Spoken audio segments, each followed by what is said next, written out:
I can't believe you, Zara. I slave away at work all day to come home to this slop? Ethan hurled his plate at the wall, shattering it. I flinched, my voice quivering. I'm sorry. I had a migraine today, and... Excuses. That's all I ever hear from you, Ethan sneered, his face contorted with rage. You're lucky I even married you, considering how plain and unremarkable you are. His words cut deep, reopening wounds I thought had long since healed. I met Ethan 3 years ago when I started working as a receptionist at his law firm.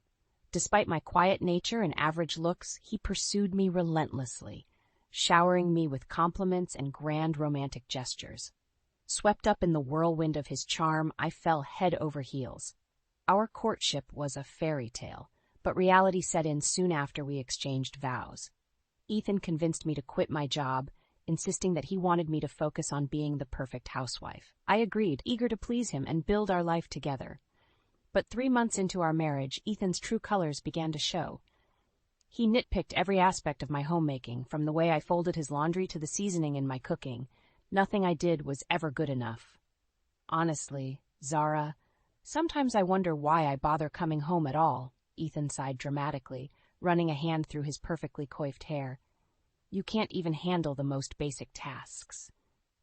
I bit my lip, fighting back tears. I'm trying my best, Ethan. It's just been a difficult day and... Oh, spare me the pity party, he scoffed, rolling his eyes. You don't know what a difficult day is. You sit around this apartment all day, doing God knows what, while I'm out there busting my ass to provide for us. The irony of his statement wasn't lost on me.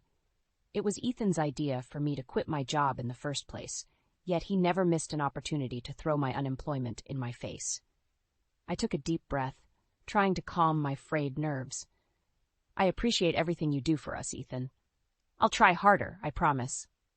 You better, he warned, his tone icy. I didn't marry you for your scintillating conversation, Zara. The least you can do is keep the house in order and put a decent meal on the table. With that, he stormed off to the bedroom, slamming the door behind him. I sank to the floor, hugging my knees to my chest as silent sobs racked my body. How had my life come to this?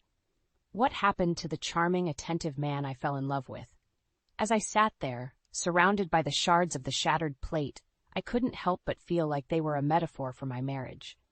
What once seemed so perfect and promising was now broken beyond repair, and I was left to pick up the pieces, alone and disillusioned. As the weeks turned into months, Ethan's verbal abuse only escalated. He seemed to take sadistic pleasure in tearing me down, finding fault in every aspect of my existence. Zara, have you gained weight? He asked one evening, eyeing me critically as I set the table for dinner. You're looking a bit softer these days. I glanced down at my body, suddenly self-conscious. I don't think so. I've been eating the same as always. Ethan smirked, a cruel glint in his eye. Well, maybe that's the problem. You're not exactly active, are you? Sitting around the house all day, it's no wonder you're turning into a blob. His words stung, but I tried to brush them off. I'll start going for walks in the evenings, I offered, hoping to appease him. Don't bother, he scoffed. It's not like it'll make much difference. You'll always be plain old Zara, no matter how much you try to improve yourself. I bit my tongue, fighting back the urge to defend myself. I knew from experience that arguing with Ethan only made things worse. As I served him his meal, he took one bite and grimaced. Christ, Zara, is this what you call dinner? It's like eating cardboard. I followed the recipe exactly, I said, my voice trembling slightly. I thought you liked chicken parmesan. I like it when it's cooked properly, he retorted, shoving the plate away. This is inedible. Honestly, I don't know why I keep you around. You're useless as a wife and homemaker. Tears pricked at the corners of my eyes, but I refused to let them fall. I wouldn't give Ethan the satisfaction of seeing me cry. I'm sorry, I whispered, gathering up his plate. I'll make something else. Don't bother, he sneered, standing up from the table. I've lost my appetite. I'm going out. He grabbed his coat and keys, slamming the front door behind him. I knew he was likely heading to a bar or to meet up with one of his colleagues. It wasn't unusual for him to stay out late, leaving me alone with my thoughts and insecurities. As I cleaned up the kitchen, my mind wandered to happier times. I thought about my old job at the law firm, how fulfilling it had been to contribute and feel valued. I missed the camaraderie of my coworkers, the sense of purpose I felt every day. But Ethan had convinced me to give all that up. "I make more than enough money for both of us," he'd said.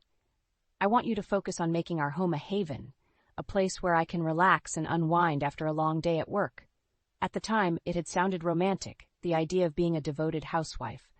But now I realized how much I had sacrificed for a man who didn't appreciate me, who seemed to delight in my misery. Late that night, as I lay in bed alone, I heard Ethan stumble in, reeking of alcohol and perfume. He collapsed onto the bed beside me, snoring loudly, not even bothering to undress. I lay there, staring at the ceiling, a hollow feeling in my chest. Was this what my life had become?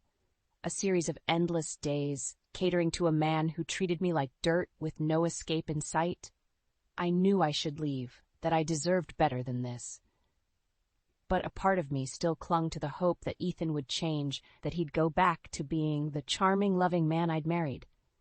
Little did I know, the worst was yet to come, and my illusions were about to be shattered in the most devastating way possible.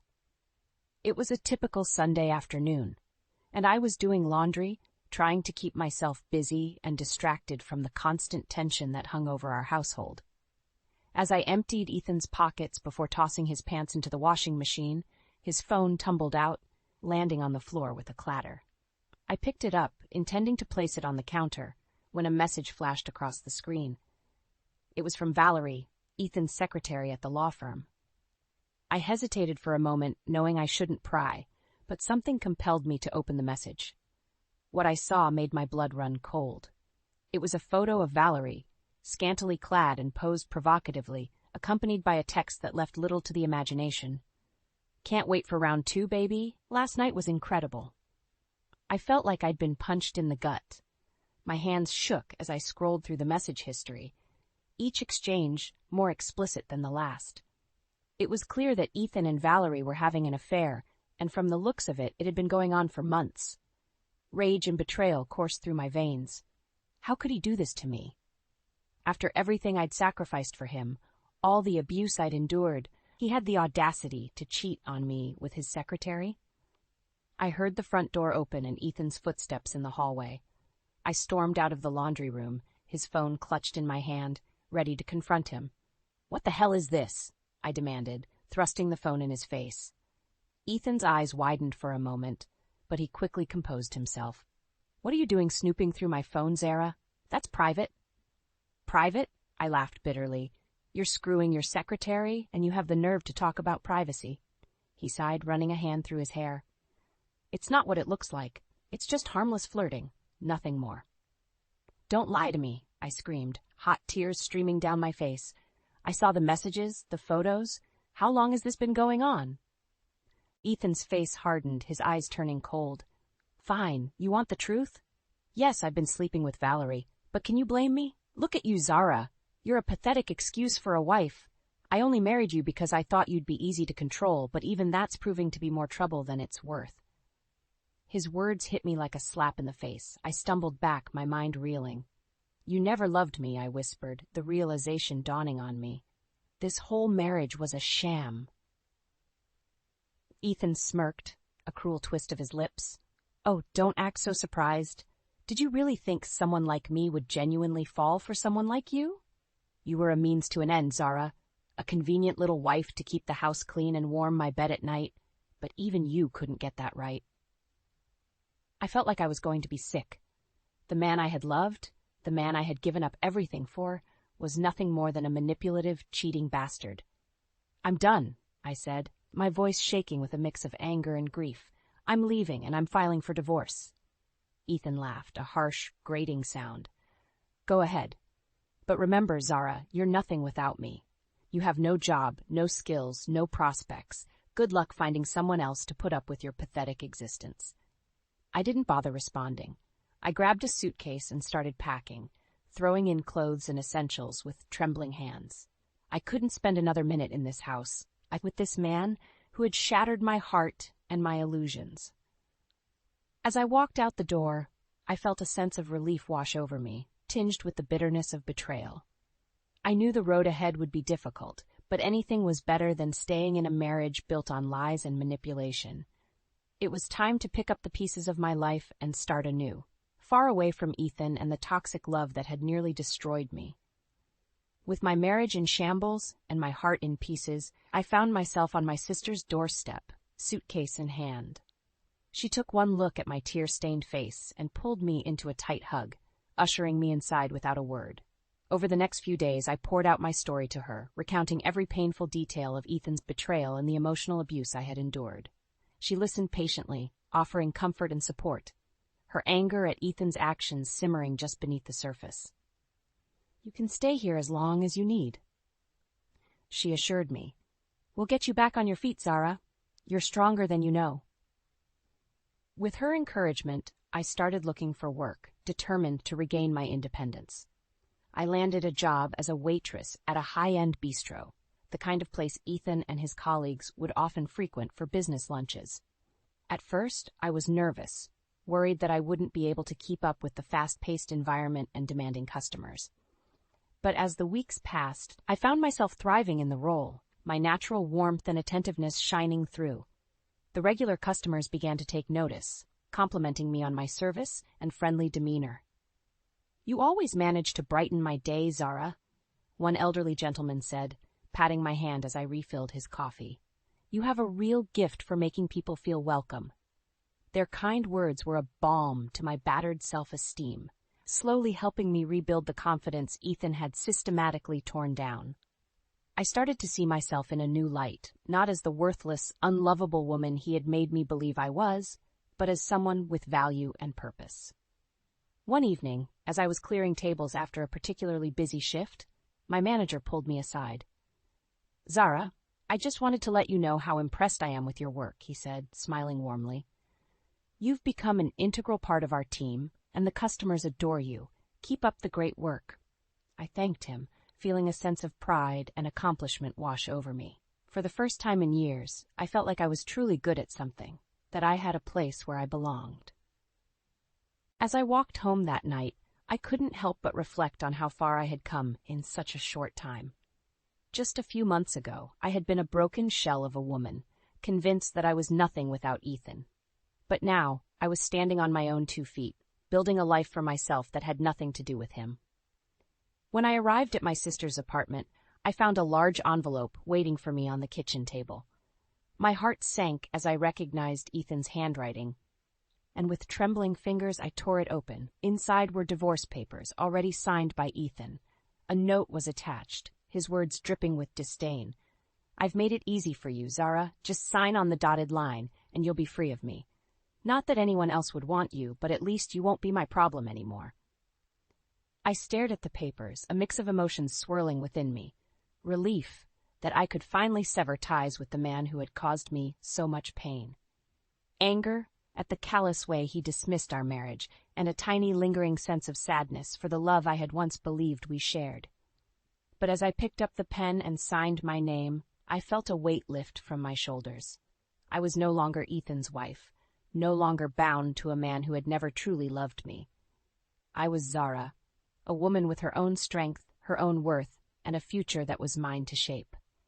I slid the papers back into the envelope, sealing it with a sense of finality. Tomorrow I would mail them to Ethan's lawyer, and my new life would truly begin. I had no idea what the future held, but for the first time in a long time, I was excited to find out. A few weeks after I sent the signed divorce papers, I decided to visit the apartment Ethan and I had once shared to collect the last of my belongings. As I stepped inside, a flood of memories washed over me, both good and bad. I pushed them aside, focusing on the task at hand. I was just finishing up when I heard the front door slam open. I spun around to see Ethan standing there, his face contorted with rage. "What the hell do you think you're doing?" he snarled, storming towards me. I stood my ground, refusing to be intimidated. "I'm just getting the rest of my things, Ethan. I have every right to be here." "Like hell you do," he shouted, grabbing my arm roughly.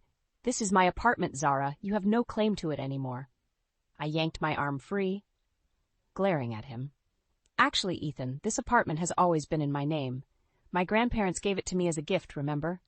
You never had any legal right to it." His eyes widened, and for a moment I saw a flicker of uncertainty cross his face. But it was quickly replaced by fury. You can't just sell it without my consent, he bellowed. I won't let you get away with this, Zara. I'll take you to court and make your life a living hell. I laughed, a bitter, humorless sound. Go ahead, Ethan. Take me to court. I'm sure the judge would love to hear about your infidelity and emotional abuse. I have plenty of evidence to back up my claims. He opened his mouth to retort, but before he could speak, the front door opened again. We both turned to see Valerie standing there, her eyes wide with shock. Ethan, what's going on? She asked, her voice trembling. I smiled coldly. Hello, Valerie. I see you two are still going strong. I hope you know what you're getting into with this one.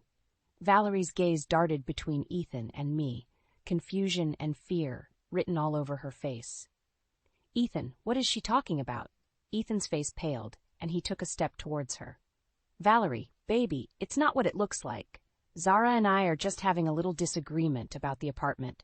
It's nothing to worry about. I scoffed. A little disagreement? Is that what you call it when you ambush your ex-wife and try to intimidate her into giving up her property? Valerie's eyes narrowed and she crossed her arms over her chest. Ethan, I think you have some explaining to do. I picked up my box of belongings and brushed past them, pausing in the doorway. You two deserve each other, I said, my voice dripping with contempt.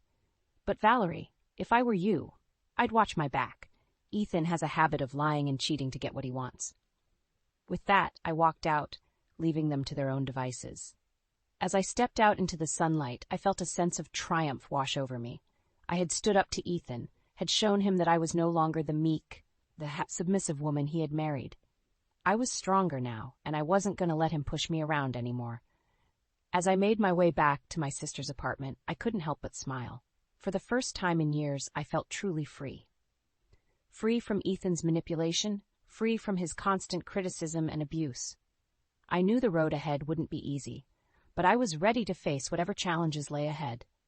I had survived Ethan's betrayal, had picked up the pieces of my shattered life, and put them back together. And now I was ready to start a new chapter, one where I was in control of my own destiny. The future was uncertain, but one thing was clear. I was never going to let anyone treat me the way Ethan had ever again. I was done being a victim, done being a doormat. From now on, I was going to stand up for myself and fight for the life I deserved, and heaven help anyone who tried to stand in my way. A few days after the confrontation at the apartment, I received a call from an old coworker at the law firm. She had overheard Ethan spinning a tale to Valerie about moving into his family's luxurious vacation home, and she couldn't help but reach out to me. Zara, I know it's none of my business, but I thought you should know, she said, her voice laced with concern. Ethan is lying to Valerie about his living situation. I've seen the place he's talking about, and it's a far cry from the mansion he's describing. I thanked her for the information, a plan already forming in my mind. I knew Ethan's lies were going to catch up with him sooner or later, and I was determined to be the one to expose him. I dug through my old files until I found a photo of the actual vacation home, a rundown shack that was barely habitable. Armed with this evidence, I made my way to the law firm, determined to confront Ethan and Valerie. As I walked into the office, I saw them standing together by the water cooler, laughing and flirting as if they didn't have a care in the world. I marched up to them, a smile plastered on my face. Ethan, Valerie, so good to see you both, I said, my voice dripping with false sweetness.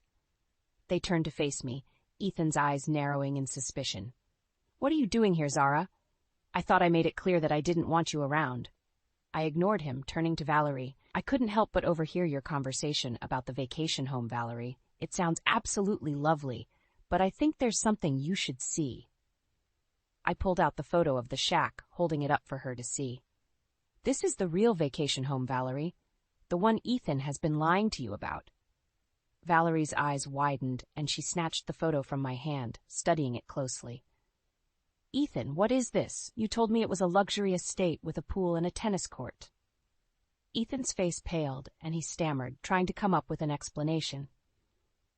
But before he could speak, I pulled out my phone, playing a series of audio recordings. The recordings were of Ethan's raunchy encounters with various women at the office, evidence gathered by a fed-up coworker who had had enough of his misconduct. The sound of his grunts and moans filled the air, interspersed with the giggling and sighing of his conquests. Valerie's face turned bright red, and she rounded on Ethan, her eyes blazing with fury. "You bastard! You've been cheating on me this whole time, haven't you? With every woman in this damn office." Ethan held up his hands, trying to placate her. "Valerie, baby, it's not what it sounds like. I can explain." But Valerie wasn't having it. She slapped him hard across the face, leaving a bright red handprint on his cheek. "Save it, Ethan. I've heard enough. I'm going straight to HR and reporting your sorry ass for sexual harassment. We'll see how long you keep your job once they hear about this." She stormed off, leaving Ethan standing there, his mouth agape. He turned to me, his eyes filled with rage and desperation. "You bitch," he snarled, taking a step towards me. "You've ruined everything. I'll make you pay for this, Zara. I swear to God, I'll destroy you." I laughed, a cold, mirthless sound. "You've already destroyed me, Ethan. You took everything from me, my love, my trust, my self-respect. But now it's my turn. I'm going to watch you lose everything, just like I did, and I'm going to enjoy every damn minute of it." With that, I turned on my heel and walked out, leaving him to face the consequences of his actions. I knew it was only a matter of time before the truth came out, before Ethan's web of lies unraveled completely, and when it did, I would be there to watch him fall. True to her word, Valerie marched straight into HR and reported Ethan's misconduct. She provided them with copies of the audio recordings I had shared, as well as her own testimony about his lies and infidelity. The fallout was swift and severe. Ethan was immediately suspended pending an investigation, and within a week, he was fired from the law firm. His reputation was in tatters, and word quickly spread throughout the legal community about his unethical behavior. I watched from the sidelines as Ethan's life unraveled, feeling a sense of grim satisfaction. He had brought this upon himself, and now he was paying the price for his actions. But even in his downfall, Ethan couldn't let go of his ego. He showed up at my sister's apartment one evening, pounding on the door and demanding to see me. I opened the door warily, keeping the chain latched. "What do you want, Ethan?" He looked haggard and desperate, his eyes bloodshot and his clothes rumpled. "Zara, please, you have to help me. I've lost everything, my job, my reputation, even Valerie. I have nowhere else to go." I stared at him incredulously. "You've got to be kidding me. After everything you've done, you have the nerve to come here and ask for my help?" He dropped to his knees, clasping his hands together in a gesture of supplication. "I know I don't deserve it, but I'm begging you, Zara. I'll do anything. Just give me another chance." I shook my head, feeling a mix of pity and disgust. "Ethan, I gave you more chances than you ever deserved. I put up with your abuse, your lies, your cheating, all because I loved you. But that love is gone now, and it's never coming back." He looked up at me, his eyes filled with tears. "Zara, please, I know I can change. I'll be a better man, I swear it. Just don't leave me like this." I sighed, closing my eyes for a moment. When I opened them again, my gaze was steady and resolute.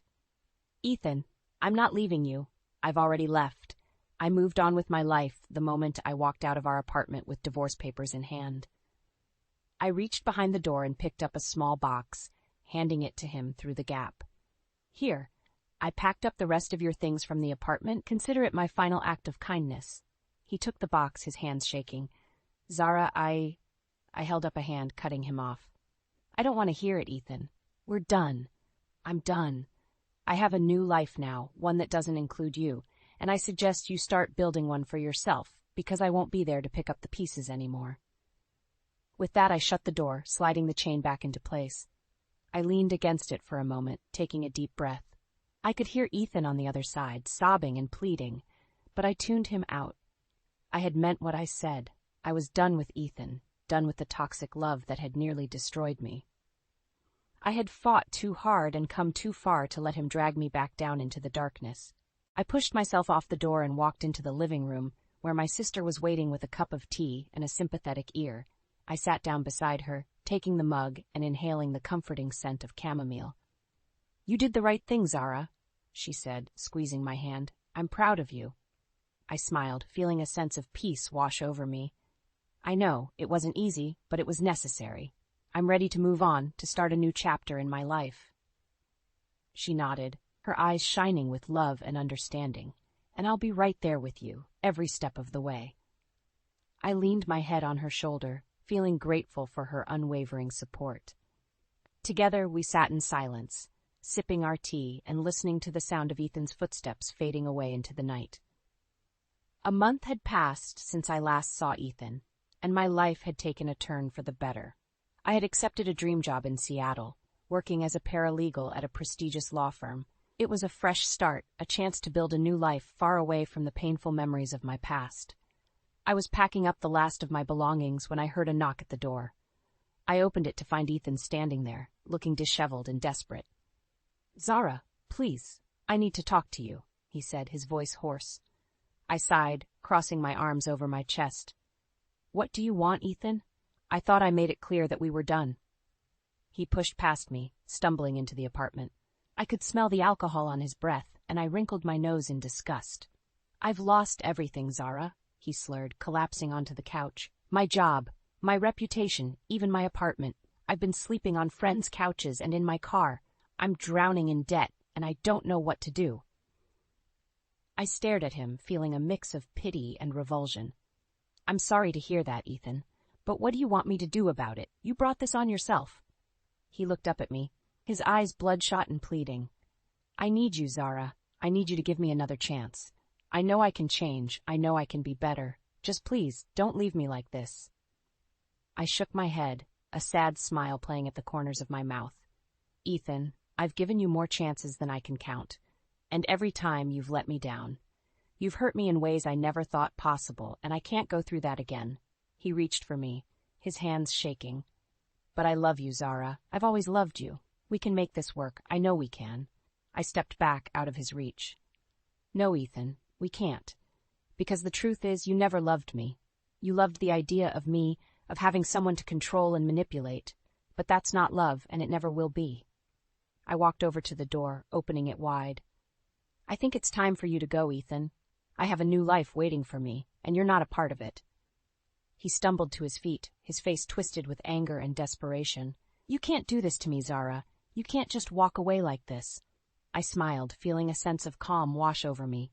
"I can, and I am. Goodbye, Ethan." He stared at me for a long moment, his eyes filled with a mix of rage and despair. Then, without another word, he walked out the door and out of my life. I closed the door behind him, leaning against it for a moment. I took a deep breath, feeling a sense of relief wash over me. It was finally over. I was free. I walked over to the window, looking out at the city skyline. In the distance, I could see the Space Needle, a symbol of the new life that awaited me. I smiled, feeling a sense of excitement and anticipation. I had a new job, a new city, and a new love waiting for me. A man I had met at the bistro, a kind and gentle soul who had helped me heal and find happiness again.